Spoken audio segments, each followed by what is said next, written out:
कोणी हात किंवा खाली बसा. सर्व भगिनींना विनंती आहे, सर्व महिलांना विनंती आहे, न्यू मोबाईल मेट्रो स्टेशनच्या बाजूला सावली भावाची बसा. आता या ठिकाणी ट्रक येणार आहे 10 मिनिटांमध्ये. ट्रक तुमच्या मागच्या बाजूला येणार आहे. त्या ट्रकला येण्यासाठी रस्ता द्या. ट्रकला येण्यासाठी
रिपब्लिकन पक्षाचा व आंबेडकरी जनतेचा विजय,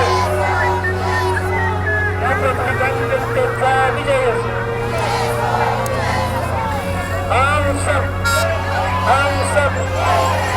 सब हमारे मांगे पूरी करो, हमारे मांगे पूरी करो, वरना कुर्सी खाली करो, वरना कुर्सी.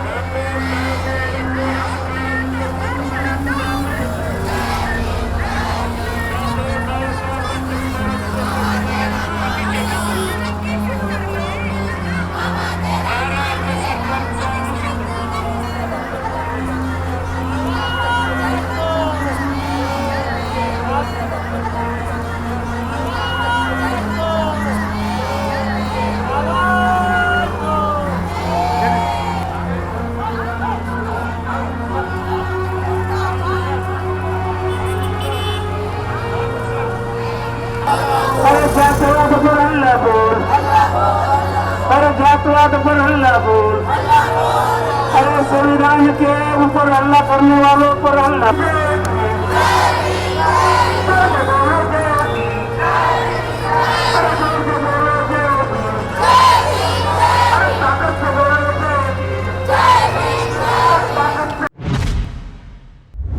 नागपूर महानगर पालिका ने अंबाझरी के बाजू में 20 एकड़ जमीन पर डॉक्टर बाबा साहब अम्बेडकर सांस्कृतिक भवन निर्माण किया था. लाखों रुपए खर्चा करके निर्माण किया था. लेकिन एक साल पहले नागपुर महानगर पालिका ने ये अम्बेडकर सांस्कृतिक भवन की जमीन MTDC को हस्तांतरित किया. MTDC ने पर्यटन के विकास के लिए वो ज़मीन गरुड़ा अम्यूज़मेंट पार्क जो बम्बई की कंपनी है उनको दिया. ये गरुड़ा अम्यूज़मेंट पार्क ने किसी को इत्तला न देते हुए, महानगर पालिका की परमिशन न लेते हुए MTDC के आदित्य ठाकरे जी जो पर्यटन मंत्री थे उनके निर्देश पर बाबा साहब अम्बेडकर सांस्कृतिक को तोड़ दिया. हमने पिछले साल मोर्चा निकाला था, विराट मोर्चा निकाला था.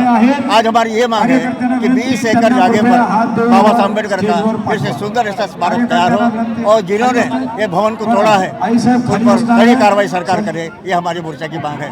अगर हमारी मांग इस अधिवेशन में मंजूर करने की उदारता हमारे मुख्यमंत्री ने दिखाना चाहिए. अगर नहीं हुआ इस अधिवेशन के अंदर में तो नागपुर के मेट्रो को बंद कर देंगे, रास्ता रोको करेंगे, रेल रोको करेंगे. और जब तक इंसाफ नहीं मिलेगा, बाबा साहब अम्बेडकर का भवन नहीं बनेगा, तब तक हमारा आंदोलन चलता रहेगा. धन्यवाद. जय भीम.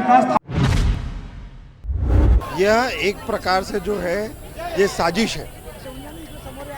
दुनिया के सभी देशों में उस देश को बनाने के लिए जिन भी आइकॉन्स ने काम किया, जिन महामानवों ने काम किया, चाहे फिर वो साहित्यिक हो, कवि हो, पॉलिटिशियंस हो, वहाँ पर उनके नाम से जुड़े हुए वास्तु को बड़े पैमाने पर सम्मान देकर जो है सराहा जाता है, सजाया जाता है, उसको जतन किया जाता है कि आने वाली पीढ़ियों को ये पता चले कि उनके लिए क्या किया गया है. और आप एक भारत देश का एक महाराष्ट्र सरकार देखिए कि जो इतना बड़ा बाबा साहब के नाम से जुड़ा हुआ जो स्मारक है जिसकी एक ऐतिहासिक पार्श्वभूमि है, उसको जो है एक प्राइवेट बिल्डर के हाथ से जो है एक एजेंसी के हाथों से उसको तोड़ता है। बार बार इतना बड़ा समाज, लाखों की संख्या में आज आया हुआ यहाँ पर समाज है जो अदरवाइज बड़ी शांति से जीता है, और उनको जो है आज इस रास्ते पर जो है उन्होंने खड़ा कर दिया है। हम मांग करते हैं कि ये जो एक इंटरनेशनल जो है ये समस्या की बात है, और ये जो एक इंटरनेशनल वास्तु है, ये म्यूजियम है, ये संग्रहालय है, ये किसी व्यक्ति के नाम से जुड़ा हुआ नहीं है। तो ये इस भारत के संविधान के जो निर्माता है बाबा साहब, उनके नाम से जुड़ा हुआ है। इस देश में जो है तमाम न्याय के आंदोलनों के साथ जुड़ा हुआ स्मारक है, उसको जो है इमीडिएटली सरकार ने जो है ये जो एजेंसी जिसके साथ इसको तोड़ने के लिए जो जुड़ी हुई है, हमारी मांग है उन सारे एजेंसीज के अधिकारियों के ऊपर एट्रोसिटी लगाई जाए और पूरे सम्मान के साथ जो है वो स्मारक पूरे 44 एकड़ पर जो है फिर से बनाया जाए इसी सरकार के खर्चों से। धन्यवाद। ये अभूतपूर्व मोर्चा है, स्वयं स्फूर्त लोग यहाँ आए हैं। इस तरह का हम लोग इकट्ठा होते हैं तो किसी की भी ताकत नहीं है कि डॉक्टर बाबा साहब अम्बेडकर का स्मारक पुनर्बनाने के देना पड़ेगा। आज जो महानगर पालिका के हमारे 30 नगर सेवक है, मैं तो आज इस मोर्चा के माध्यम से उनका निश्चित करता हूँ, जिन लोगों ने साइन किया और आगे वाले हमारे जनता ने इस बारे में सजग होना चाहिए कि किसको वोट देना है किसको ना देना है। मैं इस मोर्चे को शुभेच्छा देता हूँ। हम डॉक्टर लोगों के तरफ से सारे साथ में हैं, डॉक्टर फैटर्निटी के साथ में। जय भीम, धन्यवाद। जय भीम, जय संविधान। मैं एडवोकेट स्मिता कामले, समता सैनिक दल। आप देख ही रहे हैं जो आज का मोर्चा है, इसका विषय यह है कि जो अंबेडकरी स्मारक को जगह दी गई थी आज से ठीक 8 दशक पहले 1956 में धम्म की दीक्षा यहीं पे हुई। इस ऐतिहासिक क्रांति भूमि से बिगुल धम्म दीक्षा का बिगुल बजा के, और नागपुर का जो नाम है वो विश्व लेवल पे लेके जाने का धम्म दीक्षा का आप सभी को पता है क्या इतिहास है। और 1920 से लेके 1956 तक डॉक्टर बाबा साहब अम्बेडकर का बहुत ही प्रेम नागपुर से जुड़ा हुआ है। इसी को मद्देनज़र रखते हुए उस समय की मनपा ने जो भी 44 एकड़ ज़मीन थी उसमें से 20 एकड़ जो ज़मीन है बाबा साहब का सम्मान भी किया और अम्बेडकर स्मारक को दी जाने की घोषणा की। तब से लेके आज तक वो अम्बेडकर स्मारक की भूमि है। लेकिन जब कोरोना काल शुरू हुआ तो 15 साल से देख रहे हैं, जब से ये बीजेपी सरकार आ रही है तो वो जो केंद्र है अम्बेडकरी स्मारक का क्रांतिकारी केंद्र, उसको दुर्लक्षित किया गया। और इतना ही नहीं, इससे भी आगे जाके जब कोरोना काल था, एक प्राइवेट कंपनी जो अम्यूजिंग पार्क करके जो प्राइवेट कंपनी है उसको वो जगह महाराष्ट्र शासन ने चुपचाप से, किसी को भी पता ना चले, कोरोना का जो पीरियड था ये लेके वो जो ज़मीन है उनको हस्तांतरित की गई और वो स्मारक गिराया गया। वो स्मारक भी कैसे गिराया कि सभी जो है चहु बाजू से जो है वो पत्र लगाए गए और जिस कंपनी को वो हैंडओवर की 20 एकड़ की जगह वो स्मारक गिराया गया।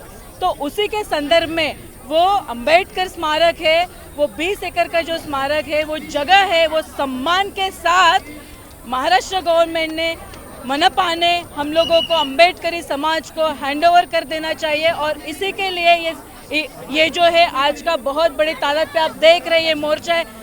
करीबन 2 साल से इसका संघर्ष शुरू है, लेकिन अब तक के महाराष्ट्र शासन ने इसका कुछ भी यानी जो है इसके लिए सिंपली एक वर्ड तक नहीं बोला है। इसीलिए हमको जो वो जगह है 20 एकड़ की वो वापस करनी चाहिए और जब तक ये जगह वापस नहीं होती तब तक ये अम्बेडकरी समाज उस जगह के लिए संघर्ष करता रहेगा।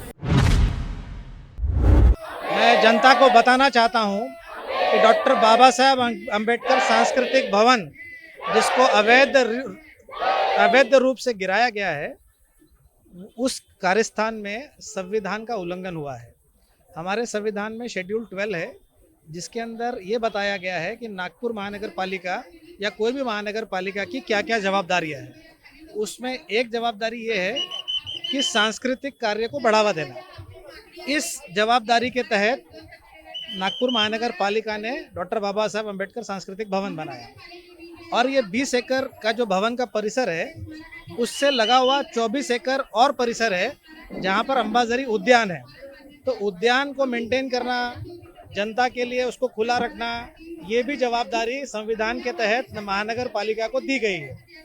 अब ऐसी जवाबदारी जो संविधान के तहत दी गई है उससे नागपुर महानगर पालिका पाला नहीं झाड़ सकती। और जो महानगर पालिका की जनरल बॉडी है जिन्होंने ठराव लेके ये जमीन हस्तांतरित की है आपके कलेक्टर को, वो ठराव ही अवैध ठराव है, वो हमारे संविधान के विरुद्ध ठराव है। तो इसी मुद्दे पे ये जमीन तुरंत वापस हो जानी चाहिए, पहला मुद्दा ये। दूसरा मुद्दा ये है कि यहाँ की जो डेवलपमेंट अथॉरिटी है वो है Nagpur improvement trust. Nagpur improvement trust ने अपना ये अभिप्राय दिया है सरकार को कि ये गार्डन में पूरा विकसित गार्डन है, यहाँ पे बच्चों के लिए खेलने की जगह है, वयस्कों के लिए व्यायाम की जगह है, और इस गार्डन को और ज़्यादा बदल करने की या इसमें और कोई विकास करने की ऐसी कोई भी ज़रूरत नहीं। तो जब एक डेवलपमेंट अथॉरिटी जो नागपुर की डेवलपमेंट अथॉरिटी है इस तरह का अभिप्राय देती है सरकार को, बावजूद उसके इस अभिप्राय को नज़रअंदाज करके, दरकिनार करके सरकार ने टेंडर मंगाया। टेंडर मंगाने के बाद कोई भी सरकार जब जमीन किसी दूसरे व्यक्ति को देती है तो ज़्यादा से ज़्यादा कीमत कैसे मिलेगी ये प्रोक्योरमेंट गाइडलाइंस में दिया हुआ है। लेकिन यहाँ क्या हुआ है कि 6.5 रुपये से 7 रुपये स्क्वायर फीट ये भाव से हर साल इनको ज़मीन का लीज रेंट देना है, और 33 साल में मात्र 470 रुपये ये लोग भरेंगे। अब मुझे बताइए कि 33 साल के लिए जो लीज दी गई है 470 रुपया साल की फुट की, आज कहाँ 470 रुपया भाव है? कम से कम 15-20 हज़ार रुपया फुट भाव है उस इलाके में। तो ये तो लूट है, ये तो पब्लिक के ज़मीन की सरकार की डिमांड क्या है? हमारी 2 डिमांड है। ये जो टेंडर है इसको रद्द किया जाए। दूसरा, जो ठेकेदार है, जो एमटीडीसी के अधिकारी है, उनके ऊपर फौजदारी कार्रवाई की जाए, उनको अटक की जाए। और तीसरा, एक भव्य डॉक्टर बाबा साहब अम्बेडकर सांस्कृतिक भवन बनाया जाए और वहाँ पे बाकी की भी जो व्यवस्थाएं है, बड़ी लाइब्रेरी है, बड़ा हॉल है, पार्किंग की जगह है, गार्डन है, वो अच्छी तरह से विकसित हो, ये हमारी मांग है। आज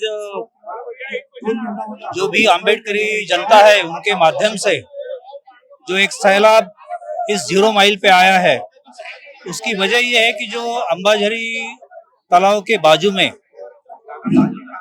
42 एकड़ जमीन जो बाबा साहब अम्बेडकर जी के भवन के लिए निर्धारित की गई थी, उस जमीन पे गरुड़ा इंफ्रास्ट्रक्चर कंपनी को यहाँ के कुछ जो अधिकारी है मनपा के और यहाँ के जो स्वार्थी शासन है, उन्होंने वो जमीन को हस्तांतरित करके बाबा साहब आंबेडकर के विचारों को, फुले शाहू आंबेडकर के विचारों को धक्का पहुंचाया है, उनकी भावनाओं से खिलवाड़ किया है। ये अम्बेडकरी जनता, ये बहुजन जनता, ये बहुजन समाज बाबा साहब के नाम पे जो निर्धारित जमीन थी वो वापस लिए सिवा रहेंगी नहीं। इसलिए ये सैलाब है और संविधान प्रदान करो के लिए, बाबा साहब के विचारों की रक्षा के लिए बहुजन समाज रास्ते पे उतरा है। जो भी प्रशासन, जो भी सरकार है, बाबा साहब फुले शाहू आंबेडकर शिवराय के विचारों को धक्का पहुंचाने की कोशिश करेगी, वहाँ पे ये सैलाब ऐसा ही उभर के आएगा, ये चेतावनी है। जय भीम।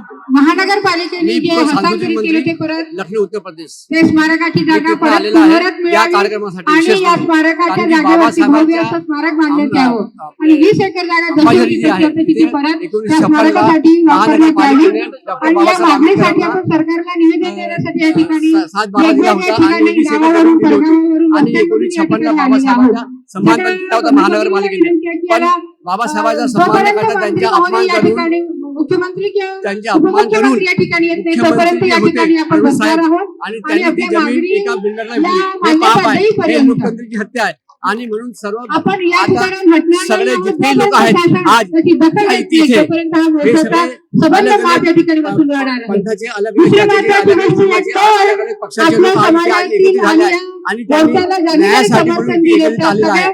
तिथे हा आंबेडकर समाज आहे आणि आंबेडकर समाज आपल्या हक्क घेतल्याशिवाय राहणार नाही।